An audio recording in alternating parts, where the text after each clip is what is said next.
Bonjour à tous. Nous sommes en direct sur Kwezi FM KTV, le live Facebook de KTV. Merci de votre fidélité. Il est sur notre plateau, Patrick Bonfils. Bonjour et bienvenue.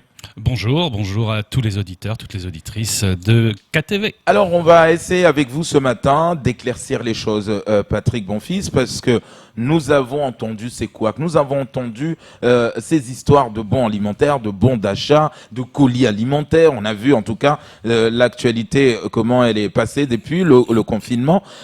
On aimerait savoir aujourd'hui, à votre service, à votre niveau, dans les services de l'État, comment ça s'est passé. Est-ce que c'est des bons alimentaires? Est-ce que c'est des bons d'achat? Et comment s'est fait la démarche? Alors effectivement, il y a eu dès le début de la crise sanitaire une crise sociale et une crise économique qui a complètement détruit toute une partie de l'économie locale qui est en train de remonter tout doucement et qui a fait une espèce de grande difficulté de la faim et de l'alimentaire sur le territoire. Donc très rapidement, toutes les forces vives qui travaillent sur ce dispositif, le conseil départemental, les communes via les CCAS et l'État se sont mis en marche pour pouvoir pallier cette difficulté et apporter à la population qui a faim, qui avait faim, qui a toujours un peu faim pour certains, des bons alimentaires ou des colis. L'État, nous, on a choisi d'aller sur des bons alimentaires parce que on savait pertinemment dès le départ que distribuer des colis avec du riz, ainsi de suite, ça allait créer des émeutes. Et effectivement, la première distribution, on s'est très vite rendu compte, qui a été fait de toute bonne foi par les autres partenaires, on s'est rendu compte que c'était ingérable en termes sanitaires. Donc nous avons pris le parti de découper le territoire en 7 zones, avec 7 grosses associations qui pilotent des petites associations qui vont dans les quartiers distribuer quasiment de la main à la main dans les bangas, dans les maisons, et qui connaissent surtout les personnes qui ont des vraies problématiques alimentaires. Nous, notre dispositif n'est pas là pour aider des personnes qui ont un petit boulot, qui ont les moyens de s'acheter à manger. Elle est vraiment là pour ceux qui n'avaient plus rien. C'est ce qu'on appelle l'inconditionnalité de l'aide alimentaire. Et donc, tout ce dispositif, il a fallu rôder, ça se fait pas d'une minute à l'autre, parce que c'était une innovation. On a un dispositif à l'année qui existe avec la Croix-Rouge, avec Mlesi Mahorais et Solidarité Mayotte, qui eux, tout au long de l'année, ont des bons alimentaires qui distribuent à leur public très ciblé. Ça représente quand même 1,5 million d'euros par an. Là, nous sommes passés à plus de 6 millions d'euros d'un seul coup en 3 mois. Donc c'était quelque chose d'énorme en termes de besoins et en termes de distribution. Donc c'est vrai qu'au début ça a été un tout petit peu compliqué, il fallait trouver les bonnes personnes, et il fallait se mettre d'accord avec les mairies bien évidemment puisqu'on était sur leur territoire. Alors ça a joué le jeu, il y a des CCAS avec qui on travaille très très bien, il y en avait d'autres, c'est un petit peu plus compliqué. Pour des raisons X ou Y, qu'on ne va pas détailler ici, on n'est pas là pour faire le procès ni des uns ni des autres, mais expliquer comment ça fonctionne. Pour notre dispositif, donc, sur des territoires, ça a été très très vite à mettre en place, pour d'autres un tout petit peu plus lent, mais nous n'avons jamais distribué de colis, c'est-à-dire du sec. On a toujours distribué des bons qui nous venaient de 2 dispositifs différents. Un qui vient de la politique de la ville nationale, qui a développé ça sur l'ensemble du territoire et qui nous a très très bien dotés ici à Mayotte parce qu'elle connaissait la problématique mahoraise. Et puis un deuxième dispositif qui est notre budget habituel qui a été abondé de plus d'1,3 million d'euros et qui va l'être encore à nouveau. Pourquoi ? Tout simplement parce qu'on sait pertinemment que la reprise de l'activité ici, économique, va se faire plus lentement qu'ailleurs, tout simplement parce que le système économique et l'entrepreneuriat ici est différent de la métropole. On prévoit d'aider, de continuer à aider, alors progressivement, en descendant, bien évidemment. On fera des enquêtes, savoir si les gens ont retrouvé du travail, ont retrouvé un moyen de subsistance, et ceux-là, bien évidemment, seront retirés des listes au fur et à mesure. On pense pouvoir continuer à travailler, au moins jusqu'à début septembre. Il y a eu beaucoup de choses qui ont paru dans les journaux, sur Internet, par rapport à ces bons alimentaires, notamment un quand même, parce qu'on est en pleine période d'élection, etc., comme quoi des maires auraient détourné les bons. Est-ce que c'est un bruit? Est-ce que c'est avéré? Est-ce que vous allez enquêter? Parce que c'est quand même assez grave, ce genre de choses-là. Alors, effectivement, le bon que vous voyez derrière moi, c'est marqué mairie. C'est pas ces bons-là que nous distribuons. Nous, c'est bien estampillé État. Alors, Europe même, pour certains, il y a le drapeau européen, puisque c'est aidé aussi par l'Europe, et puis autrement l'État, bien évidemment. Pour ce qui est des bons des mairies, là, je peux pas me prononcer. Moi, je n'ai pas surveillé ce dispositif. D'accord. S'il y a des choses qui se sont passées, bien évidemment, au bout des dépôts de plainte, la justice suivra son cours. Moi, je ne sais absolument pas ce qui s'est passé dans ce domaine-là. Par contre, je sais pertinemment ce qui se passe dans le dispositif que nous avons mis en place, puisque nous avons les noms des personnes qui ont reçu le bon, leur numéro de téléphone, la composition familiale et la signature des gens. Et on leur donne... Donc, vous avez un suivi oui. vraiment à fond de Nous tous les avons bons un fichier là un fichier qui va rester bien évidemment le temps de la distribution puis qui sera détruit ensuite pour des raisons bien évidemment de CNIL et ainsi de suite. On peut pas garder des fichiers comme ça. Nous avons un fichier qui avoisine les 100 000 personnes. Nous avons aidé environ 100 000 personnes sur ce 100 000 territoire. personnes ont reçu. Famille complète, hein. Oui, tout à fait, voilà. mais donc il y a 100 000 personnes qui ont reçu ces bons alimentaires. Et oui. Alors, Et oui. Patrick, on va parler un peu de le prix de ce bon d'achat, parce qu'on avait entendu des 110 €, des 150 €, des gens qui auraient vendu à 10 € le ticket de 150 € pour le vôtre, le bon alimentaire. Il a un montant de combien? Alors, pour ceux qui viennent de la politique de la ville, la DIAL, c'est des bons de 3,5 €, 3,50 €, et c'est un carnet de 35 €. D'accord. Et généralement, on donne un carnet pour une famille. Une famille qui a un enfant. S'il y a 2, 3 enfants, on donne 2 carnets. Voilà. Donc là, on a une cote qui a été faite et qui est appliquée par l'ensemble de nos associations qui travaillent. Donc, généralement, c'est, on va dire, un bon de 35 € pour être clair, pour la partie politique de la ville. Pour des bons qu'on a négociés avec Sodifram, avec la Croix-Rouge, qui est notre opérateur financier, on va dire, sur le dispositif, ce sont des bons soit de 20 €, soit de 40 €. Pourquoi ? Parce que une famille qui va avoir 3 enfants, c'est un bon de 40 plus un bon de 20, 60 €. Voilà. Donc nous, on a un calibrage très particulier. Si vous avez des bons avec un montant au-dessus, ce ne sont pas les nôtres. D'accord. Est-ce qu'aujourd'hui, comment ça s'est passé sur le terrain? Ça veut dire que 100 000 personnes, mais pendant les 3 mois de cette crise sanitaire, est-ce que la famille qui a eu un bon aujourd'hui, cette semaine, l'agent passe chez lui file le bon, il a un enfant par exemple, il revient combien de temps après? Est-ce qu'il tient une semaine ou on revient 2 semaines après? Comment ça s'est passé la rotation en fait? Alors les associations ont pris eux-mêmes ce système de rotation. Si on donne qu'un seul bon de 40 €, on reviendra la semaine suivante. Si on donne 2 bons, parce que des fois ils peuvent pas passer toutes les semaines pour des raisons d'organisation, ce sont des bénévoles qui font ça. Occuper le terrain, donc voilà. Occuper le terrain. Et puis occuper le terrain, être présent. Parfois, il y en a dans ces bénévoles, il y en a qui ont un boulot à côté. Voilà, donc c'est pas si simple que ça. Alors là, ils prévoient pour 15 jours, mais ils le disent aux personnes. Ils disent là, ce qu'on vous donne, c'est pour 15 jours. Et donc, au lieu de donner un seul bon, ils en donnent 2. Comme ça, on est sûr qu'ils tiendront 15 jours. Mais est-ce qu'il y a un plafond de bons par personne? Est-ce que ça va être jusqu'à quand? Combien de bons par famille? Est-ce que non, pas plus de 10? Enfin, est-ce qu'il y a une limite qu'ils ne peuvent pas franchir, j'imagine? Oui, bien sûr. C'est ce que je vous ai dit. On a mis en place un fichier avec une maman avec un enfant, un bon, 40 €, une semaine, c'est bon. Une maman, une famille avec 2, 3 enfants, ça va être 2 bons. Une famille jusqu'à 5 enfants. Pour recevoir un bon après, une fois que le bon a été, ils ont plus de bons. Est-ce qu'ils peuvent avoir un nouveau bon? Est-ce que ça va continuer ou pas? Alors, ça va continuer. Ouais. Nous, on prévoit de continuer jusqu'en septembre, mais de façon dégressive. C'est-à-dire que on compte quand même sur la reprise de l'économie. Il faut qu'à un moment donné, ça s'arrête. En plus, il faut quand même le reconnaître, ce n'est pas une rente. Nous, on travaillait sur de l'urgence alimentaire. Ouais. On n'est pas là pour nourrir toute la population, bien évidemment, gratuitement, ad vitam aeternam. C'est pas le but du jeu. On est là pour éviter que quelqu'un meure de faim. Ouais. Alors, Patrick, on sait que des fois, c'est un peu compliqué sur le terrain. Est-ce que, je ne sais pas, si on vous a remonté, en tout cas vos agents, ces bénévoles, ne vous ont pas remonté un peu cette information? On sait qu'il y a des familles aujourd'hui qui sont vraiment dans la précarité, dans la pauvreté, mais qui n'osent pas trop se montrer.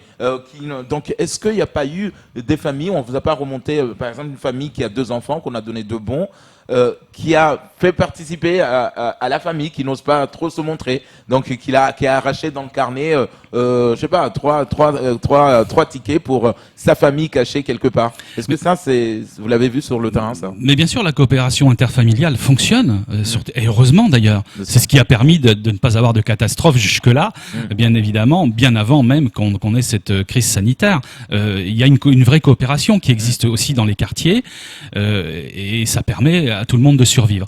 On a eu ça, mais très rapidement, les gens se sont rendus compte que nous, on les fichait pas, qu'on n'était pas là Bien pour sûr. faire, voilà. Et ils sont allés d'eux-mêmes à la rencontre de nos bénévoles en disant, ben moi, j'habite là, le Banga qui est juste derrière. Ouais, ouais. Vous m'avez pas vu parce que je suis Ouais. dans une cour Mm. et vraiment j'ai des soucis. Là, nos bénévoles, ils vont, ils rencontrent la famille, ils voient la composition, ils se disent oui, effectivement, et ils rentrent dans nos fichiers. Comme d'autres sont sortis de nos fichiers parce que ils ont vu que ils avaient repris une activité économique, les petites marchandes qui voilà, donc ça va, vous arrivez à vous en sortir. Bon, donc là, on va donner à ceux qui sont vraiment en précarité.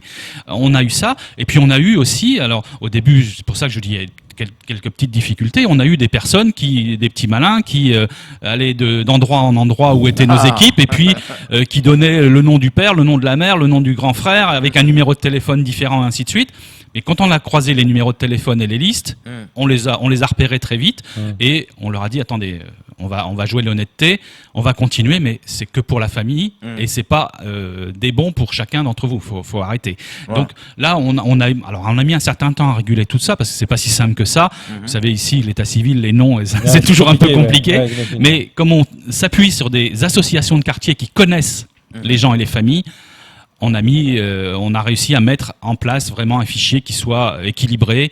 Il y a peut-être encore des petits truands qui sont passés à travers, mais c'est pas très très grave au regard de la masse de personnes que l'on aide dans ce dispositif. Est-ce que ce système-là qui a été mis en place, ce système d'aide, serait pas à être développé à Mayotte pour venir justement en aide à ces gens qui n'ont rien et qui peut-être, après le coronavirus, n'auront toujours rien, et vous avez dit que ça s'arrête en septembre, mais le problème risque de pas s'arrêter pour eux. Est-ce qu'il y a une possibilité de dire, bon, ces personnes-là, il faut qu'on fasse quelque chose avec ces personnes? Alors cette aide d'urgence s'arrêtera, parce que c'est vraiment une aide d'urgence. Par contre, je vous l'ai dit dès le départ, il y a un dispositif permanent tout au long de l'année qui existe avec la Croix-Rouge, avec les Imaorais, avec Solidarité Mayotte en fonction des publics. Et il y a les dispositifs des CCAS dans les mairies qui existent aussi et qui sont là pour faire le travail dans le domaine du social. Et le conseil départemental qui lui aussi a mis la main à la poche. Il a sorti plus de 2 millions d'euros quand même sur l'aide alimentaire aussi. Donc c'est pas négligeable.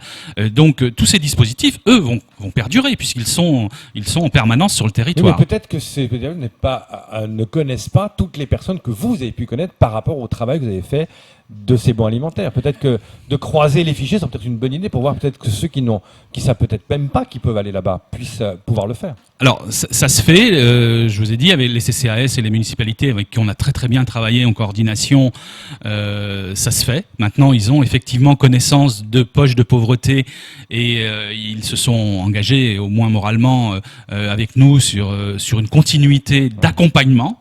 Alors, ça ne veut pas dire qu'on va leur donner des bons en permanence, mais les amener à une resocialisation, à trouver un travail qui soit dans les règles, bien évidemment, du Code du travail et pas un travail marron.